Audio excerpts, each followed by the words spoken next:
Hello friends हम MP exams की preparation कर रहे हैं और पिछले वीडियोस में हमने जिलेवार सीरीज़ शुरू की थी। सबसे पहले जबलपुर ज़िला, उसके बाद कटनी और उसके बाद सिवनी ज़िला कंप्लीट हो गया।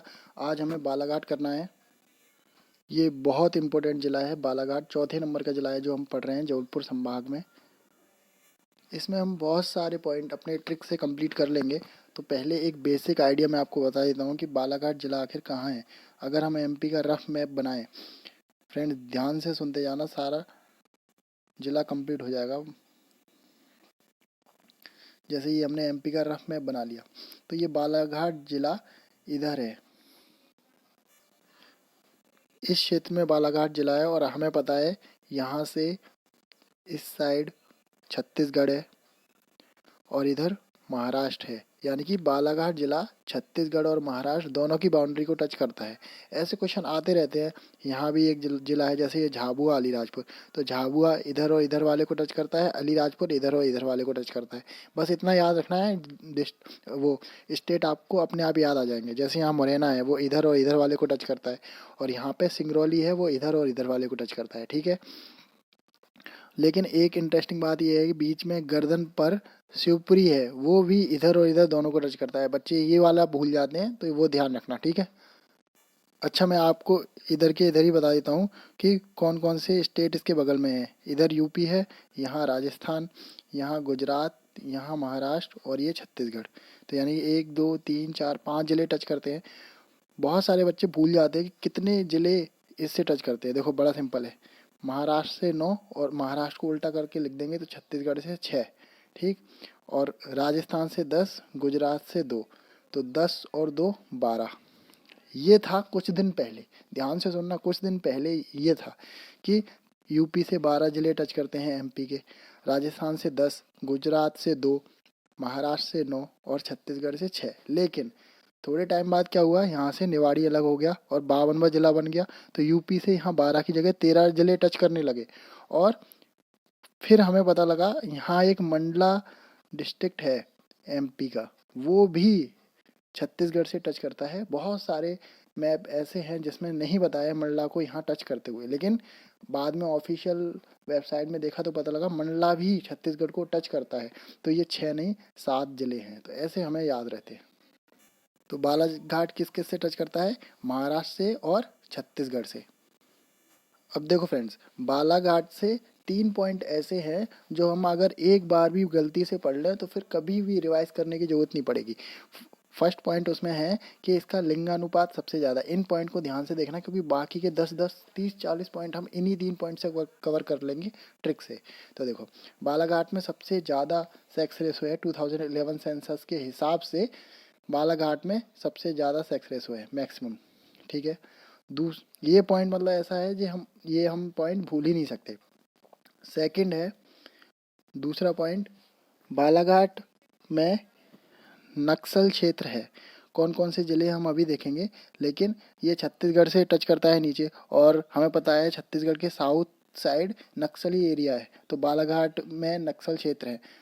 ठीक। यहाँ पे हम देखेंगे कौन कौन से तहसील है जो नक्सल क्षेत्र है, ये पॉइंट याद रहता है। थर्ड पॉइंट है जो हमें याद रहता है बालाघाट से, क्योंकि यहाँ बारिश बहुत होती है, जिस वजह से जंगल ज़्यादा है। ये 3 पॉइंट ऑटोमेटिक याद रहेंगे आपको। बारिश वाला पॉइंट कैसे याद रहेगा, देखो, जैसे हम यहाँ अगर इंडिया का नीचे वाला हिस्सा बना दें, सॉरी ये थोड़ा सा नीचे हो गया एमपी, जैसे ये इंडिया का क्षेत्र है, तो आपको पता है इंडिया में बारिश इधर से भी होती है, मैक्सिमम बारिश इस साइड से होती है, ये साउथ वेस्ट मानसून बोलते हैं जिसको, और कुछ बारिश यहाँ से भी होती है। लेकिन एमपी का जो ये वाला हिस्सा है, इस साइड वाला, यानी कि ये ईस्ट हिस्सा है, इसमें ज़्यादा बारिश होती है। क्यों? क्योंकि यहाँ से तो बारिश होगी, पूरे एमपी में भी होगी, लेकिन ये वाले क्षेत्र से जो हवाएं आती हैं और यहाँ नॉर्थ ईस्ट पहाड़ियों से टकरा के वापस इधर आती हैं, तो ये वाली बारिश यहाँ इस साइड डबल बारिश हो जाती है। तो इस वजह से बालाघाट में सबसे ज़्यादा बारिश होती है। हमने पढ़ा भी है, बालाघाट डिस्ट्रिक्ट में सबसे ज़्यादा बारिश होती है। तो ये 3 पॉइंट ऐसे हैं, अब हमें इनको दोबारा नहीं पढ़ना पड़ेगा और डायरेक्ट हम बालाघाट टिक कर देंगे। तो इसी से देखो कौन से पॉइंट याद रहते हैं। सबसे पहले पॉइंट ये वाला कंसीडर करते हैं, सेक्स रेशो लिंगानुपात सबसे ज़्यादा। टॉप 5 डिस्ट्रिक्ट जिसमें लिंगानुपात सबसे ज़्यादा है वो है बम डीजे। ठीक। अब जैसे आजकल लोगों की मानसिकता थोड़ी चेंज हो रही है, बच्चों में, घर में अगर बच्चियां जन्म लेती हैं तो लोग खुश होते हैं, बम चलाते हैं और डीजे पे डांस करते हैं। तो इससे बम, डीजे, ऐसे आपको याद आ जाएगा ये टॉप जिले हैं जिनमें लिंग अनुपात सबसे ज़्यादा है। बम डीजे से कैसे, ये हो गया आपका बालाघाट, ये अलीराजपुर, ये मंडला, ये डिंडोरी और ये झाबुआ। और इसमें याद रखना है, ये शुरू के चार हैं, इनमें 1000 से ऊपर है, और बालाघाट में 1021 है सेक्स रेशो। से तो मेरे पास हर किसी की ट्रिक है, सबसे छोटा जिला कौन सा है, सबसे छोटे 5 जिले कौन से हैं, बड़े 5 कौन से हैं, लेकिन अभी ये बालाघाट की बात आ रही है तो सिर्फ इतना ही जानते हैं। इसमें दूसरा पॉइंट है, बालाघाट में चावल सबसे ज़्यादा होता है। चावल को शायद बालें बोलते हैं, गेहूं को या चावल को बालें बोलते हैं, उससे मैंने याद किया। अगर बालें नहीं बोलते हैं तो आप ऐसे ही याद रखना। वैसे 2021 में चिन्नौर चावल को जीआई टैग मिलाकर करंट अफेयर्स आप करते होंगे तो आपको पता होगा, तो इससे डायरेक्ट याद रहेगा सबसे ज़्यादा मैक्सिमम चावल कहाँ होता है, बालाघाट में। ठीक है, थर्ड पॉइंट। अच्छा, इसमें एक बात आप ध्यान रखना, सबसे ज़्यादा चावल बालाघाट में ज़रूर हो रहा है यहाँ पे, लेकिन चावल रिसर्च सेंटर इस साइड है बुरहानपुर में। ठीक। थर्ड पॉइंट है, यहाँ मैग्नीज और कॉपर का प्रोडक्शन सबसे ज़्यादा होता है। मैग्नीज एंड कॉपर सबसे ज़्यादा प्रोड्यूस होता है यहाँ पे। देखो फ्रेंड, बालाघाट में बच्चियों के जन्म में खुशी मनाई जा रही है, तो यहाँ पे मैन को भी रिस्पेक्ट मिलेगी, मैन को मैन जी बोलेंगे। ठीक है, मैन जी। तो इससे आपको याद आएगा कि मैन जीज यानी मैग्नीज सबसे ज़्यादा कहाँ होती है, बालाघाट में। ये चीज़ें आपको शुरू में ट्रिक से याद करनी है, बाद में खुद ब खुद याद हो जाएंगी। अब 2 मेटल में बालाघाट फर्स्ट है। ठीक। तो यहाँ सबसे ज़्यादा धातु होता है। अब मैं आपको बता देता हूँ, जहाँ धातु ज़्यादा होता है वहाँ नॉर्मली धारावाड़ की चट्टानें होती हैं, और हम यहाँ ऐसे याद भी करते हैं कि धातु जहाँ ज़्यादा वहाँ धारावाड़ चट्टान, तो यहाँ धारावाड़ चट्टान है। फोर्थ पॉइंट, यहाँ मैग्नीज की एक खदान है, भारवेली की खदान या भरवेली की खदान, जो एशिया की सबसे बड़ी है खुले मुंह की खदान। ये मैंने लिख दिया है, एशिया की सबसे बड़ी खुले मुंह की खदान है भारवेली की खदान।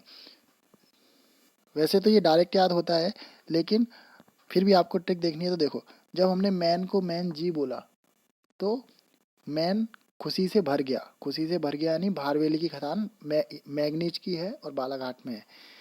ठीक। फिफ्थ पॉइंट देखो आप, 2 खदानों का जिक्र एमपी में फ्रिक्वेंटली होता है। एक है मलाज खंड की खदान, मलाज खंड, ओके, और दूसरा है मझगमा। ये जो मलाज खंड की खदान है ये कॉपर की है बालाघाट में ही, और जो मझगमा की खदान है ये है हीरे की, पन्ना में। ठीक। कैसे डिफ्रेंशिएट करें, कंफ्यूजन ना हो जिससे, देखो आपने देखा होगा जो हीरे की खदान में काम करते हैं वो 2-2 3-3 महीने तक वो मिट्टी को छानते रहते हैं, हीरा मिल जाए इसलिए। छोटी छोटी मशीन लगा के मिट्टी को छानते रहते हैं और अपना पूरा टाइम गवा देते हैं, मिलता ही नहीं है 2-3 महीने तक कुछ। तो हीरे की खदान में पूरा टाइम गवा देते हैं, गवाना यानी चले जाना। इससे हमें याद रहता है मझगमा की खदान हीरे की है, फिर मलाजखंड की ऑटोमेटिक कहाँ, कॉपर की हो जाएगी बालाघाट में। और मलाजखंड खदान से कौन कॉपर निकालता है, हिंदुस्तान कॉपर लिमिटेड। डायरेक्टली आप ये इसको याद रखना, हिंदुस्तान कॉपर लिमिटेड। अभी लिंगानुपात से हमें 2 पॉइंट और याद करने हैं। ये 2 पॉइंट की ट्रिक थोड़ी डाउन है, लेकिन ध्यान से सुनना। देखो, छठवां पॉइंट है, देखो यहाँ लिंगानुपात ज़्यादा है यानी महिलाएं ज़्यादा हैं, तो चाहे किराना का सामान हो या फिर हो सब्जी सब्जी वगैरह, दोनों ही महिलाएं लेने जाएंगी। तो यहाँ से हमें याद रखना है कि किरनारपुर औद्योगिक केंद्र बालाघाट में है, और महिलाएं सब्जी वब्जी भी लेने जाएंगी तो सब्जी वब्जी मंदिर बालाघाट में है।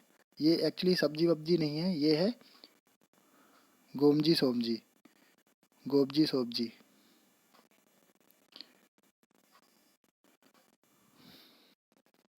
और अगर मैं सच बताऊं तो ये ट्रिक मैंने बहुत पहले बनाई थी, जब बिल्कुल स्टार्ट किया था पढ़ना, लेकिन ये ऐसे पॉइंट हैं जो खुद ब खुद याद हो गए, लेकिन फिर भी अगर हमने वीडियो का टाइटल ट्रिक रखा है, फिर तो हमने इसलिए ये ट्रिक बता दी, बाकी आपको ये डायरेक्ट याद हो जाएंगे। लेकिन सब्जी वगैरह लेने जा रहे हैं तो थोड़ा वजन ज़्यादा हो जाएगा, तो साथ में छोटी बहन को लेके जाएंगे। करेक्ट, छोटी बहन को लेके जाएंगे, लेकिन छोटी बहन कोई काम नहीं करेगी, वो तेज है थोड़ी।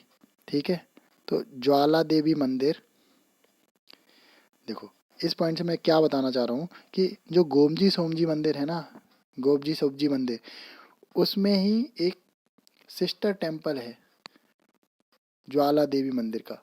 ये क्वेश्चन आ चुका है, इसलिए ध्यान रखना।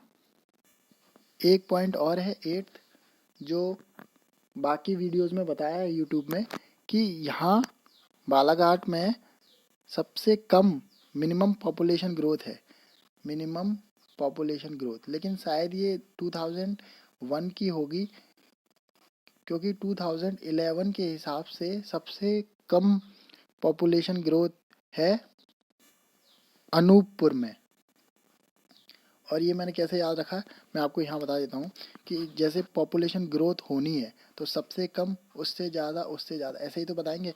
तो अनूपपुर, बैतूल, छिंदवाड़ा, ये 3 ज़िले हैं जिसमें सबसे कम पॉपुलेशन ग्रोथ है। मतलब पॉपुलेशन ग्रोथ मतलब जनसंख्या वृद्धि सबसे कम है अनूपपुर में, फिर बैतूल में और फिर छिंदवाड़ा में। कैसे याद रखते हैं, देखो ये इंक्रीमेंट हो रहा है तो A B C, ऐसे आप याद रखो। बढ़ रहा है ना थोड़ा पॉपुलेशन ग्रोथ, बढ़ना, A B C, Anuppur, Betul, Chhindwara. थोड़ा दिमाग ये लगाना है कि ए से अलीराजपुर मत लगा देना ऐसे, लेकिन यहाँ कहीं बालाघाट नहीं है। ओके, तो ये 6 7 8 पॉइंट आपको किससे याद रखने हैं, ये जो लिंग अनुपात सबसे ज़्यादा है इससे।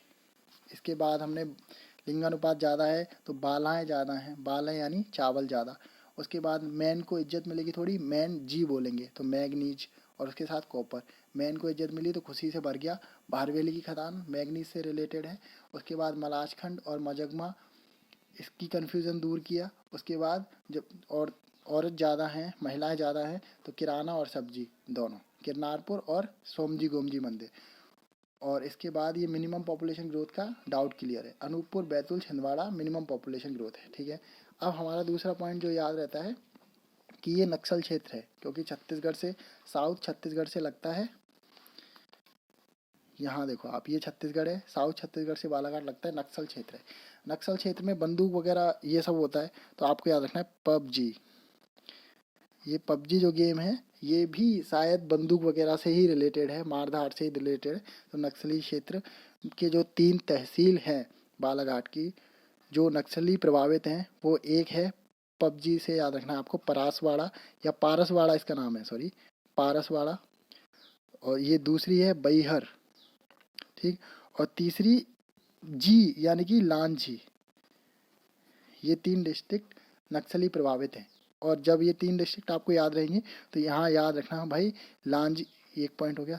दूसरा पॉइंट, यहाँ लांजी का फोर्ट है, लांजी किला, जिसको कलचुरी ने बनवाया था बालाघाट में, ध्यान रखना।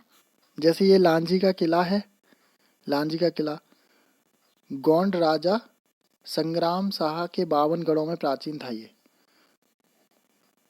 आपने सुना होगा, गोंड राजा संग्राम शाह थे, उनके 52 गढ़ों में प्राचीन था ये लांची का किला। लांची कैसे याद रखेंगे, PUBG, नक्सली क्षेत्र, बालाघाट, ऐसे करके। ठीक है, जैसे ये किला है तो एक और है फोर्टेस, किली बोल सकते हैं इसको, यही है जिसका नाम में इंग्लिश में ही मिला था मेरे को, छटूसोनियन। छटूसोनियन 20 फीट ऊंचा किला है, इसी में लांजी किला के पास छटूसोनियन। ये आप नाम याद रख सकते तो रख लेना। अब तीसरा पॉइंट है, यहाँ बारिश है, होती ज़्यादा है, और जंगल है यहाँ बालाघाट में। तो देखो MP का पहला जंगल कॉलेज या फॉरेस्ट कॉलेज यहीं है बालाघाट में, जो 1979 में खुला। सबसे ज़्यादा बारिश किस डिस्ट्रिक्ट में होती है, बालाघाट में। लेकिन यहाँ आपको एक पॉइंट याद रखना है, क्वेश्चन अभी कभी ये पूछा जाए कि सबसे ज़्यादा बारिश किस क्षेत्र में होती है या किस जगह पर होती है, तो इसका आंसर आएगा पचमढ़ी। लेकिन पूरे के पूरे डिस्ट्रिक्ट की ज़िले की बात की जाए तो फिर बालाघाट ही इसका आंसर होगा, जहाँ सबसे ज़्यादा बारिश होती है। अब जब बारिश सबसे ज़्यादा होती है तो डेफिनेटली यहाँ जो भी तालाब रहे होंगे बालाघाट में वो सारे भर जाएंगे। तो इससे आपको याद रखना है, तालाबों से सबसे ज़्यादा सिंचाई बालाघाट में होती है, तालाबों से मैक्सिमम सिंचाई। यहाँ जंगल सबसे ज़्यादा है, बारिश ज़्यादा होती है इसलिए। तो बालाघाट को शिकारियों का स्वर्ग कहते हैं, बालाघाट जिले को शिकारियों का स्वर्ग। यहाँ एक चीज़ आपको याद रखनी है, ये जो बालाघाट का डिस्ट्रिक्ट मैप है ये उड़ती हुई चिड़िया की जैसा दिखता है। मैं आपको दोनों कंपेयर करके उड़ती हुई चिड़िया और बालाघाट का मैप लगा दूंगा तो आप बड़ी इजीली इसको ध्यान रख पाएंगे। यहीं बताऊंगा मैं इसी जगह ये। ओके, यहाँ बारिश वगैरह हो रही है तो आपको याद रखना है भाई, सबसे ज़्यादा वन बालाघाट में है, सबसे ज़्यादा बांस बालाघाट में होता है। बांस का राष्ट्रीयकरण 1973 में हुआ था। ठीक, जो सबसे पहली वन नीति आई थी वो आई थी 1952 में। और कैसे याद रखते हैं, 1952 हिंदी में हम अगर लिखें 52 तो यहाँ वन साफ नज़र आएगा। 1952 में फर्स्ट वन नीति आई थी। और ये ट्रिक मुझे पता लगी है सत्यार्थी शर्मा क्लासेस के रजत सर से, तो इस ट्रिक का श्रेय उनको ही जाता है। नई नीति कब आई थी, 52 को 2 से मल्टीप्लाई करेंगे तो 104 आएगा। तो हिंट मिल जाएगी, काफ़ी है। नई वन नीति 2005 में आई थी। ठीक, अब यहाँ से एक नदी निकलती है वेनगंगा नदी, तो उससे रिलेटेड कुछ वाटरफॉल हैं वो देखेंगे। लेकिन उससे पहले मैं चाहता हूँ 2-3 पॉइंट आप याद कर लो। एक तो यहाँ राम पायली मंदिर है। अगर आपने पिछला वीडियो शिवनी देखा होगा तो मैंने आपको पहले ही बता दिया था कि वहाँ पायली जल परिसर है और इसके बगल में राम पायली मंदिर है, यानी कि बालाघाट में राम पायली मंदिर, ये आपको याद है। नेक्स्ट एक है नहालेश्वर डैम। नहालेश्वर डैम है चंदन नदी पर। देखो इसको कैसे याद रखते हैं, जैसे सबसे ज़्यादा बारिश जहाँ होती है वहीं नहाने के लिए बोलेंगे तो नहा ले। कहाँ, जहाँ सबसे ज़्यादा बारिश होती है यानी बालाघाट। तो नहालेश्वर डैम कहाँ है, बालाघाट। अब नहाले से पहले या बाद में चंदन वाला साबुन लगा लो भाई, यानी कि चंदन क्या नदी, चंदन नदी के ऊपर है ये नहालेश्वर। एक्चुअली ये नहलेश्वर डैम है। ओके, 1960-65 में बना था।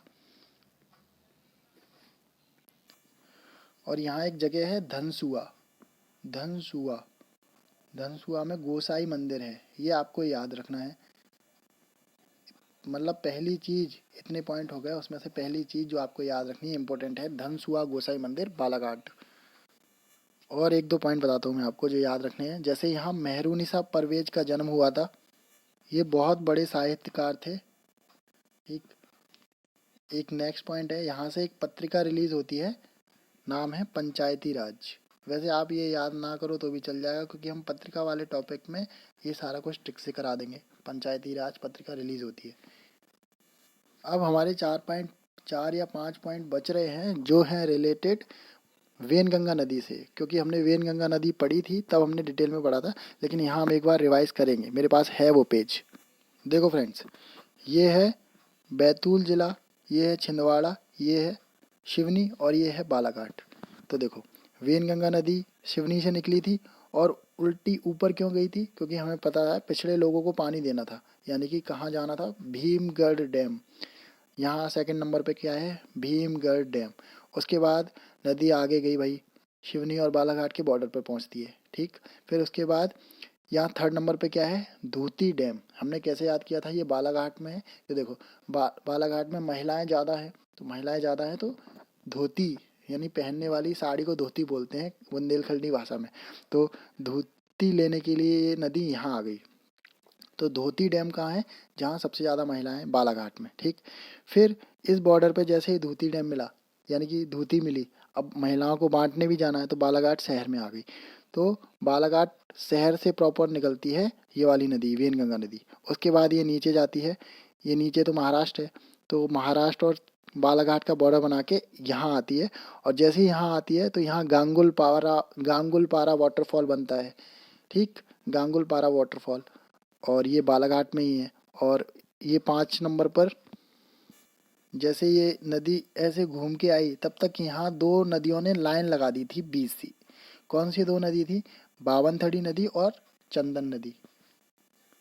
ठीक, बावनथड़ी नदी और चंदन नदी। तो यहाँ आपसे पूछेंगे भाई, इस जगह पे है बावनथड़ी परियोजना, जिसका नया नाम हो गया है संजय गांधी या संजय सागर परियोजना। तो यहाँ आपको याद रखना है कि इस जगह बावनथड़ी परियोजना पे का नया नाम संजय सागर हो गया, और भीमगढ़ जो था सिवनी में, उसका भी नाम राजीव सागर हो गया। मतलब पूरा ही कांग्रेस कांग्रेस हो गया। और यहाँ हमने देखा था भाई, छिंदवाड़ा में ही पेंच नेशनल पार्क का नाम 2002 में क्या हो गया था? इंदिरा गांधी प्रियदर्शनी। चलो ठीक है, ये बावनथड़ी का नाम क्या हो गया? संजय सागर परियोजना। और ये सी चंदन नदी है, ये वही चंदन नदी है जो नहलेश्वर डैम है जिसके ऊपर नहाना है ना, चंदन नदी। ध्यान आ गया आपको? फिर ये महाराष्ट्र में आ जाती है वेनगंगा नदी। उसके बाद महाराष्ट्र में क्या होता है छोड़ो, लेकिन इस बॉर्डर पर एक बाघ नदी भी है। वो पूछ सकते हैं भाई, बाघ नदी, ये इस बॉर्डर पर एक बाघ नदी है। आगे चल के वेनगंगा नदी से लास्ट में मिलेगी वर्धा नदी। तो ये वर्धा नदी और बाघ नदी में कंफ्यूज नहीं होना, बाघ नदी तो सिंपली यहाँ बालाघाट के बॉर्डर से आई। ठीक, ये वेनगंगा नदी आगे जाती है, भंडारा में मिलती है कानन नदी से, जो पेंच से निकल के आ रही है। और आगे जाके फिर इसके बाद गढ़चिरौली डिस्ट्रिक्ट में वर्धा नदी आके मिलती है, जो इधर से आ रही है बैतूल से। और उसके बाद इसका वेनगंगा का नाम बदल के प्राणहिता हो जाता है, और लास्ट में गोदावरी में ये मिल जाती है। क्वेश्चन कई बार आ चुका है, वेनगंगा का लास्ट में नाम क्या हो जाता है? प्राणहिता। लास्ट में होता है वर्धा नदी के मिलने के बाद। तो बस यहाँ ये लिखा हुआ है बावनथड़ी नदी परियोजना, ये बालाघाट में, चंदन नदी बालाघाट में, यहाँ नालेश्वर डैम, और बावनथड़ी का नाम राजीव सागर, और यहाँ गांगुलपारा वाटरफॉल है बालाघाट में। ये सारी चीज़ें आपको याद रखनी है। बालाघाट जिला पढ़ रहे हैं तो ये पढ़ना जरूरी था, इससे हो गया। अब आप एक बार और पढ़ेंगे 2 की स्पीड से तो आपको ये चीज़ें क्लियर हो जाएंगी। ये वैसे वीडियो मैंने अपने रिवीजन के लिए बनाया है और यूट्यूब पे अपलोड किया है। अगर आपको हेल्प मिलती है, अगर आप एक पेज का नोट्स बनाना चाहें तो बना के खुद भी कर सकते हैं इसको, ट्रिक अच्छी है। नेक्स्ट वीडियो में नेक्स्ट डिस्ट्रिक्ट करेंगे। Thank you.